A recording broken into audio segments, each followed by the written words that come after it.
ये 8 लक्षण प्रकट होने लगते हैं जिसके ऊपर प्रभु की कृपा होती है। पहला, घोर अपराध करने वाले के प्रति भी दया की भावना, शांति पहला लक्षण है। भाव में भी पहले शांत भाव है। हमारे ऊपर श्री हरिजू की कृपा है, इसकी पहचान ये 8 लक्षण। पहला, शांति, अर्थात घोर अपराधी के प्रति भी गुस्सा ना आना, क्षमा करना, यह हरि की कृपा का लक्षण है। देख लो भाई, घोर अपराधी शब्द तो जाने दो, जरा सा प्रतिकूल हो जाए तो लाख समझाओ पर भ्रकुटी तनी रहती है। ईर्ष्या, द्वेष, मात्सर्य, द्रोह, ये उपासक के हृदय की विषय नहीं, ये तो गंदे विषयी पुरुषों के हृदय के लक्षण हैं। जहां ईर्ष्या है, मात्सर्य है, द्वेष है, द्रोह है, ये कुमति के लक्षण है, ये सुमति के लक्षण नहीं, ये हरि कृपा पात्र के लक्षण नहीं। आपसे जो अपराध कर रहा है, द्रोह कर रहा है, आपका क्षमा बल ये हरि प्रसाद से होता है। शांति, क्षमा बल, शांति, सह गया, क्या करूं, सहना ही पड़ेगा क्योंकि भगवत मार्ग में वो ऐसा नहीं होता। शांति, बुरा ही नहीं लगा, हरि कृपा पात्र को बुरा ही नहीं लगा। उमा संत कहे यही बड़ाई, मंद करत जो करे भलाई, ये सीधा शांति की व्याख्या है। अपने यहां मंगल गान में करत जे अनशहन निंदक तिनहु पे अनुग्रह कियो, यह है हरि कृपा, यह है आचार्य कृपा, गुरु कृपा। अपराधी पर भी क्षमा का भाव होना, भला ऐसा है, अपराधी पर भी क्षमा का भाव होना, यह हरि कृपा पात्र में ही होगा, अन्य में नहीं। तो अगर अपने हृदय में ऐसा लगे कि ऐसा नहीं है तो हरिजू से प्रार्थना करनी चाहिए कि कृपा करो, मेरे में सामर्थ्य आवे। दूसरा, अनुसूया, वो किसी भी के प्रति कभी भी कोई दोष दर्शन ही नहीं करेगा। दोष कथन, दोष श्रवण की तो बात जाने दो। अनुसूया, दूसरों के गुणों में दोष ढूंढना, ये नहीं होता हरि कृपा पात्र में, नहीं होता। ये सब भजन के नाश करने वाले। जैसे पहला अपराधी पर क्रोध कर देना, तो माया ने भेजा इसीलिए था कि तुम्हारे साथ व्यवहार ऐसा करे कि तुम क्रोध करो, क्रोध करोगे तुम्हारी ऊर्जा शक्ति नष्ट हो जाएगी, अध्यात्म में जो चलने की थी। और कहीं तुमने संकल्प कर लिया तो भजन शक्ति नष्ट हो जाएगी। तो अगर भजन बल है तो गया, जरूर उसको दंड मिलेगा, पक्का मिलेगा, 100% मिलेगा, लेकिन आप खाली हो गए। ना भजन करने की वृत्ति रहेगी और ना भजन रहेगा, दोनों बात। अनुसूया, किसी के सद्गुणों में दोष देखना, गुणों में दोष ढूंढना, यह हरि कृपा पात्र में नहीं होता। ये बहुत मंगलमयी बातें हैं जिससे हमारा भजन मार्ग पुष्ट होता है।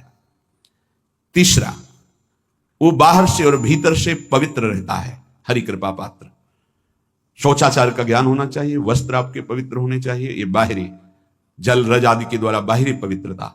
और निष्कपटता, निश्चलता, सत्य भाव, ये अंदर की पवित्रता है। अगर कपट है, छल है, असत्य है तो हृदय मलिन रहता है। भीतर और बाहर से पवित्र रहना, इसमें खास बात क्या है भीतर और बाहर से पवित्र रहने में? भीतर और बाहर से सदैव पवित्र कौन रह सकता है? तो बोले जो पुंडरीकाक्ष भगवान श्री हरि का, प्रियाजू का स्मरण करता रहता है, वो शवाभ्यंतर शुचि, वो बाह्य और अभ्यंतर दोनों से पावन रहता है।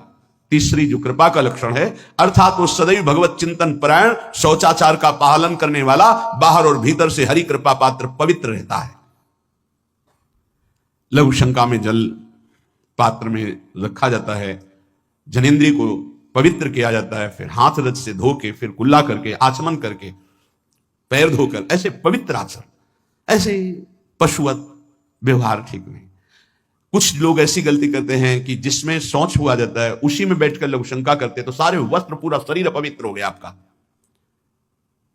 अब तो अटैच बाथरूम की व्यवस्था माया ने कर दी है। हमें लगता है कि शौचालय अलग होना चाहिए और स्नान गृह अलग होना चाहिए, थोड़ा ही चाहे भेद हो, अंतराय होना चाहिए पवित्रता के लिए। अब ये शौचालय है, यही स्नान करना है, यही लघु शंका करनी है, तो पवित्रता का निर्वाह नहीं हो पाता।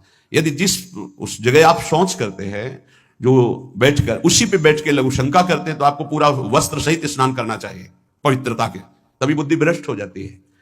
आपको मंत्र का निरंतर चलना ये कठिन पड़ जाएगा। पवित्रता का निर्वाह करो, देह राग मिटने के बाद एक स्थिति आती है अवधूत स्थिति, उसमें फिर शरीर की पवित्रता का कोई संबंध नहीं रह जाता। पर अभी तो संबंध है ना देह भाव से, तो बहुत हो से लघु शंका ऐसे करें कि आपके पैरों में वस्त्रों में छिट्टी ना पड़े, पवित्र रहें। हर समय हमें पवित्र मंत्र जपना है, नाम जपना है, श्री की सेवा में रहना है। बहुत जल्दीबाजी खड़े खड़े लघु शंका की छिट्टी आप पढ़ रही बस ऐसे चल दिए, वो पशुवत आचरण भगवत मार्ग में नहीं चल पाओगे। वो अंदर तुम्हारे व्याकुलता पैदा करता रहेगा भोगों की, संसार की। शौचाचार का बहुत बड़ा फल है, शरीर राग छूट जाएगा। ये बात समझ लो, शरीर राग छूट जाएगा। शरीर संबंधी पवित्रता शरीर राग छुड़ा देती है, आंतरिक रहस्य है ये। चौथा, ऐसे कार्यों का अनुष्ठान न करें जिनमें हमारा भजन छूटता है, जिनमें सत्य छूटता है, जिनमें भगवत भाव छूटता है। जैसे आपके ऊपर कृपा हुई, आप भगवत मार्ग में चल रहे हैं, अब आप ऐसे संसारिक कार्यों का अनुष्ठान कर रहे हैं जिनमें आपकी चित्तवृत्ति बिल्कुल भगवत विमुख हो रही, तो जीवन का लाभ क्या होगा? लाभ तो है भगवत स्मरण सहित। इसी की मानो टीका है, छठदम शील विरत बहु कर्मा निरत निरंतर सज्जन धर्मा। शीलवान और ऐसे कर्मों से विरत जिनसे भगवत विस्मरण होता है, जो सज्जन पुरुषों के द्वारा धर्मानुष्ठान होते हुए उन्हीं का अनुष्ठान, ऐसे कर्मों में ना जाए जिससे भगवत विस्मरण होता है। जैसे कल एक ने प्रश्न किया कि मैं खाता तो नहीं लेकिन मांस की दुकान में मांस बेचता हूं, होटल आदमी, क्या उचित है? ये उचित कैसे हो सकता है? तुम और भी तो व्यापार कर सकते हो। जरूरी है धर्म का पालन करने की इच्छा करते हो और धर्म आचरण करते हो, ऐसा नहीं। तो विरत बहुकर्मा, उन कर्मों से हमें विरत रहना है जो हमारे धर्म के विरुद्ध है, जो भजन के विरुद्ध है। हरि कृपा पात्र ऐसे कर्मों का अनुष्ठान कर ही नहीं सकता। और शारीरिक श्रम इतना जिससे हमारा भजन का तार ना टूटे। जब भजन का अभ्यास किया जाता है तो हर कार्य को सुचारू रूप से करते हुए एकाग्रता भजन में रखी जाती है। हम वो कार्य जल्दी से कर ही नहीं सकते जिसमें भजन छूट जाए और कार्य पूरा हो। नहीं, हम कार्य करेंगे, हमें छोड़ दीजिए, हम अपने चिंतन से युक्त होते ही बिल्कुल कार्य करेंगे। जैसे कई साधक हैं, उपासक हैं, बड़े अच्छे उपासक हैं, उनको आप कार्य दीजिए कि आप पानी गर्म कर दीजिए, पात्र बहुत सुंदर साफ होगा, पानी बहुत गर्म, लेकिन आप कह दीजिए कि 5 मिनट में गर्म करके ले, तो उनसे असंभव नहीं होगा, छोड़ दीजिए उनको। आप वो मतलब ऐसा कार्य करेंगे प्रशंसनीय, पर वो समय से। उनका एक सिद्धांत है, बहुत अच्छा लगता है, अपने को पता है इससे जल्दीबाजी नहीं होनी। पात्र मार्जन करना है, छोड़ दीजिए, आप उसको टोकिएगा नहीं, आप जल्दी मान के, उससे नहीं होने वाला। वो तनिक भी दोष नहीं रहने देगा पात्रों में, पर समय दीजिए, आराम आराम शुरू कर। हमें अच्छा लगता है। भगवत चिंतन परायण उपासक की यही वृत्ति होती है। पोछा लगाना है, बिल्कुल बढ़िया लगेगा, लेकिन आपको सर से घुमा दे वैसा नहीं होगा। आप छोड़िए और जाइए, हटिए, और वो अपने ढंग से लगाएगा और एकदम क्लीन करके। यही उपासक का लक्षण होता है। जो कार्य करेगा सांगोपांग करेगा, पर वो बहुत मस्ती से होगा क्योंकि उसका भगवत चिंतन चल रहा है। अधिक ऐसे जिससे हमारा चिंतन छूट जाए, थोड़ा संयम में आना चाहिए। ये भगवत कृपा पात्र का लक्षण है। अपने भजन का फल देखना भगवत कृपा पात्र की, सबको प्रदान कर देना। हिम्मत है? अपने भजन, इतनी मेहनत से किया हुआ भजन, भजन होने के बाद हे प्रभु इस भजन का फल हो, सर्वे भवन्तु सुखिना सर्वे सन्तु निरामयः। यहां तो कहते हैं महाराज एक माला रोज आपके लिए करता हूं कि आपकी बीमारी ठीक रहे, तो शेष किसके लिए करते हो प्रभु? शेष अगर इष्ट और गुरु के लिए तुम्हारा है कि एक माला करते तो फिर इतनी माला करते तो हमें क्या होगा? सब आपको दे देंगे तो हमें क्या होगा? तभी भजन का रास्ते नहीं जाना। सबके मंगल के लिए अपने भजन को समर्पित कर देना। देखो भाई भजनानंदी, भजन में अरुचि होने लगेगी? नहीं होने लगेगी। सुबह से शाम तक पसीना चुआए हम और भजन का फल दे दे सबको, तो इसका रहस्य बताते हैं। सबको जे भी कहा सर्वे भवन्तु सुखिना, तो सर्वत्र विराजमान भगवान वही पलट कर अनंत रूपों में आपके ऊपर बरस पड़ेंगे। ये आंतरिक रहस्य है। हमने जो भजन किया वो एक सीमा में था, जब हमने संपूर्ण विश्व को दे दिया तो असीम बनकर वापस हुआ। ये भाव न समझ में, अगर ये भाव लगे तो एकदम लगे हम अपना भजन क्यों दे दें सबको? उस सर्वात्मा में विराजमान जो हमारा प्रभु है उसी को समर्पित कर, सर्वे भवन्तु सुखिना। तो वो सब पलटकर सब जगह से वापस आया, सबका आशीर्वाद आया और वो महान बनता चला गया। ये लाभ है, आंतरिक लाभ है। अगर तुम्हारा भाव ऐसा न बनता हो तो आप प्रभु को तो अर्पित करते ही है ना, तो वही प्रभु सब में विराजमान है। ऐसा भाव करके सर्वात्म स्वरूप भगवान को हमारा भजन समर्पित है। सब रूपों में प्रभु विराजमान है। ये हरि कृपा पात्र का लक्षण चल रहा है। और छठवां, अपने भजन से अपने लिए कुछ भी ना चाहना, और दूसरों की तो बात जाने दो, दूसरों से कुछ ना चाहना ये तो ठीक है, अपने भजन से अपने लिए कुछ ना चाहना है हिम्मत। देखो ये हरि कृपा पात्र में हिम्मत होती है। अपना भजन अपने प्रयोग में ना लाना, इसका भी आंतरिक रहस्य है। अपने प्रयोग में आप शरीर को लेकर के बोलेंगे, अगर स्वरूप को लेकर तो प्रयोग की कोई वहां जरूरत ही नहीं, स्वरूप पूर्ण काम है, वहां कोई अभाव नहीं। जब आप कोई भाव अपने लिए करेंगे तो देह भाव होगा, देह भाव से किसी विषय की मांग होगी। विषय पूर्ति भजन का फल नहीं होता, भजन का फल होता विषय निवृत्ति। बहुत जोर की बात है, कैसे समझ में? अपने भजन का भी फल अपने लिए नहीं, दूसरों से कुछ चाह रखना तो बात ही जाने दो। भजन से भी कोई अन्य सुख की चाह नहीं हुई। क्या चाहिए? भजन ही बनता रहे, भजन का फल भजन बनता रहे, खूब निरंतर जप करते रहे। सातवां, किसी भी मान सम्मान कीर्ति पद प्रतिष्ठा के मिलने पर हृदय का असंतुष्ट हो जाना, यह हरि कृपा पात्र का लक्षण होता है। प्रणाम नमस्कार जय हो तो हृदय में असंतुष्ट हो जाना चाहिए। कोई किंचन मात्र अभिमान न उदय हो जाए। प्रभु बचाओ, ये माया की चकाचौंध से बचा लो नाथ। कौन सा अपराध बन गया कि आपकी जय की जगह यहां हमको ऐसा सुनना पड़े। जैसे एक बार महापुरुष जन कह रहे थे कि जब गुरुजन बड़ाई करने लगे सामने शिष्य की, तो उसको ग्रीवा झुका लेनी चाहिए, पश्चाताप करना चाहिए कि कोई गलती हो गई, आज हमारे गुरुजी ने हमारी बड़ाई कैसे कर दी। इसका मतलब कोई दोष बन गया, कोई गलती हो गई, और प्रार्थना करना चाहिए कि क्षमा कीजिएगा महाराज, अगर कोई गलती हो तो दंड दीजिएगा, लेकिन ये दंड मत दीजिएगा कि आप हमारी प्रशंसा कर रहे हैं। भगवान इससे बड़ा और कोई दंड नहीं हो, ऐसा महसूस होना चाहिए। सम्मानम कलयाति घोर गरलम, ये हरि कृपा पात्र का लक्षण है। नीचापमानम सुधा, नीच पुरुषों द्वारा किया हुआ अपमान अमृत के समान लगे और सम्मान विष के समान लगे। मान प्रतिष्ठा कीर्ति जिसके लिए बड़े बड़े लालायित रहते, हरि कृपा पात्र को विष की तरह चुभती है। और आठवां, किसी भी प्राणी समुदाय से संबंध ना रखते हुए सब पर दया की भावना, सब पर कृपा की भावना, सब पर करुणा मैत्री, पर किसी से ममता नहीं। यह सूत्र बहुत व्यवहार में प्रयोग करने योग्य है। सबसे करुणा और मैत्री, पर किसी से ममता नहीं। करुणा तो करी भरत जी ने, मैत्री भी की मृग से, पर ममता रहित नहीं रहे। ममता कर ली तो अगला जन्म हिरण का हो गया। ममता नहीं रखनी। निर्ममो निरहंकारा, करुणा मैत्री तो करनी है, जैसे इसमें आदेश है, गीता में जी आदेश है, अद्वेष्टा सर्वभूतानां मैत्रः करुणैव च, पर निर्ममो निरहंकारा, यह साधक की चतुरता है। प्राण मात्र पर दया कृपा करुणा मैत्री, पर ममता नहीं। ममता किसी से, और यहां करुणा मैत्री ये तो गायब हो गई, केवल ममता रह गई है। अपने शरीर से ममता, शरीर संबंधियों से ममता, विषय भोगों से ममता, यही जहर है। संबंध में ये ममता ही जहर है, विचारों में अहंकार जहर है, कर्मों में ये आसक्ति जहर है। इसी जहर को मिटा दे तो जीवन मुक्त महापुरुष कर्म करते हुए, विषय सेवन करते हुए, वार्ता करते हुए, विचार करते हुए, बिल्कुल जहर रहित उसका जीवन हो गया। तो ये 8 बातें हरि कृपा पात्र में होती हैं, इनको बार बार सुनना और हृदय में धारण करना। जो भक्त होता है, हरि कृपा पात्र होता है, उसमें ये 5 बातें कभी नहीं जागृत होती, स्फुरित ही नहीं होती। पहला, किसी से ईर्ष्या, दूसरा किसी से घृणा, तीसरा किसी से भयभीत हो जाना, चौथा भजन सेवन नृत्य गायन आदि में लज्जा लगना, पांचवा किसी की निंदा करना, ये नहीं होती।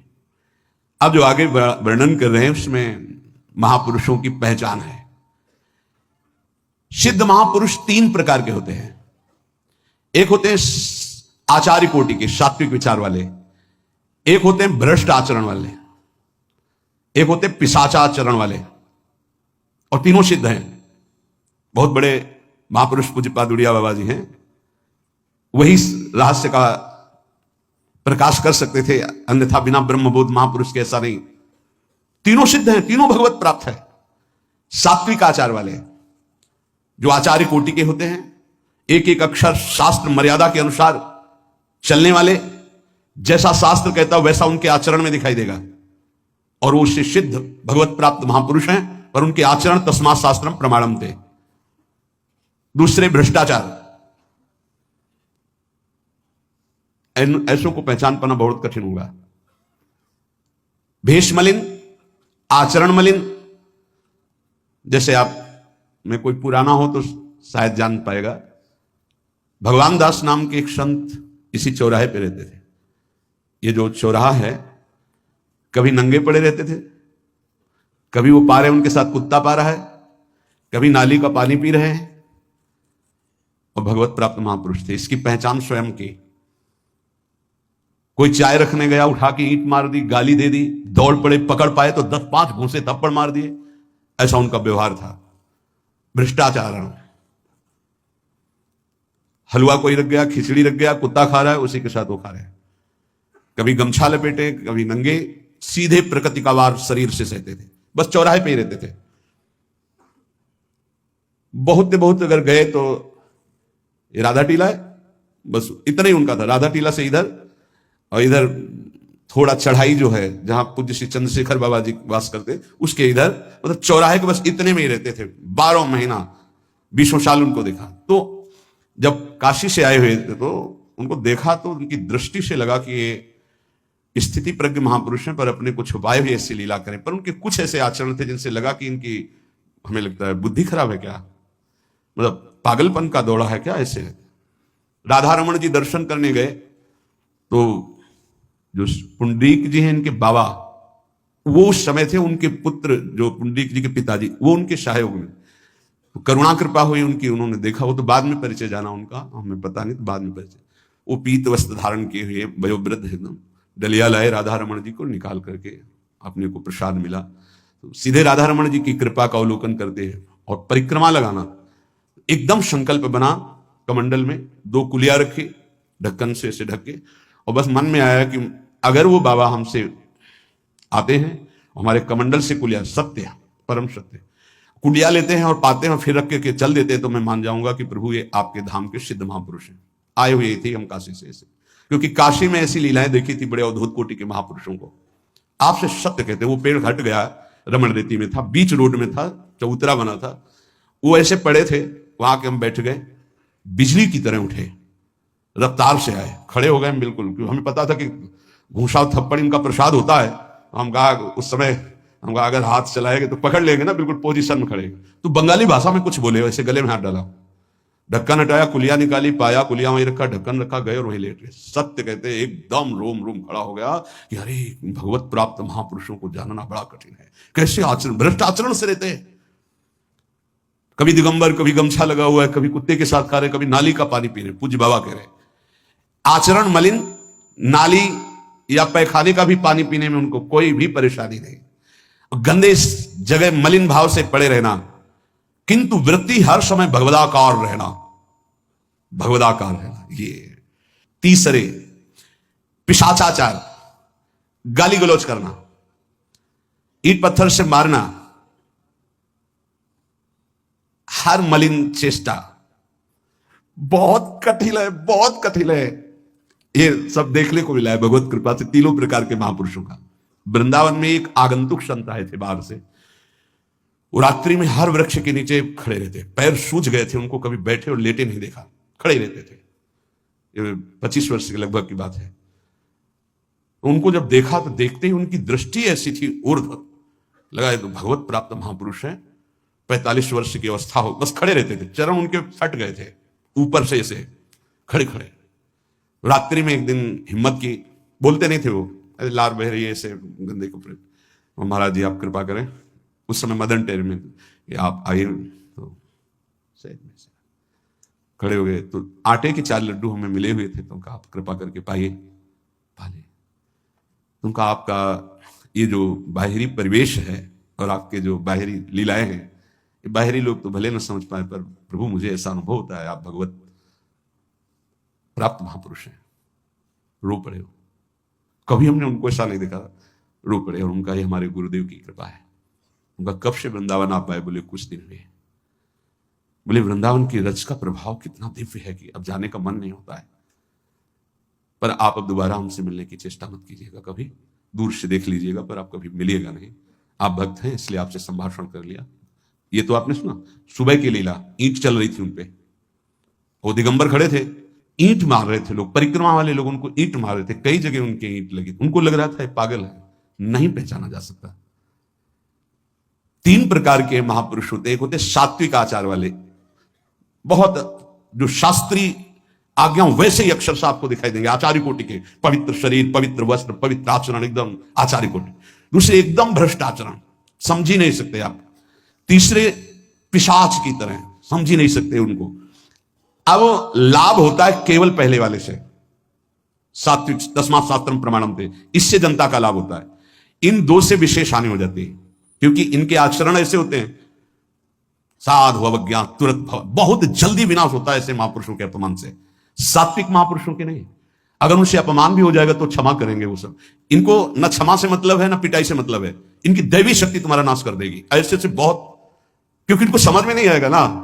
काशी में भी देखा कुल्हड़ चल रहे हैं सब, और ब्रह्माकार वृत्ति है, लोग समझ नहीं पा रहे हैं, चाहे कि कुल्हड़ जमाए मार रहे हैं उनके ऊपर ऐसे किया, बिल्कुल जो चर्म है प्रकृति को सहते सहते भैंसे का जैसे हो गया मोटा एकदम, और उनके ऊपर मार पड़ रही है, वो मुस्कुरा रहे हैं, चल रहे हैं, उनका गजब हो गया, ब्रह्माकार स्थिति महापुरुष के सामने, ऐसे कोई समझ ही नहीं पाता।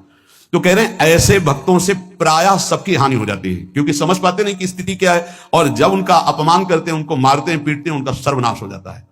वो करते नहीं है, उनका प्रभाव कर देता है, पर सात्विक महापुरुषों से किसी का मंगल नहीं होता। इसलिए समाज का परम मंगल शास्त्र के द्वारा आचरण किए हुए जो सिद्ध महापुरुष हैं उनसे होता है। ये 2 प्रकार के महापुरुष जो होते हैं, कई तरह से हानि हो जाती है, आप समझ ही नहीं पाएंगे, आप अपमान कर देंगे, अनिष्ट हो जाएगा आपका, क्योंकि यहां ना क्षमा है ना दंड है, दैवी शक्तियां उनकी सुरक्षा में लगी हुई, वो सर्वनाश कर देंगी।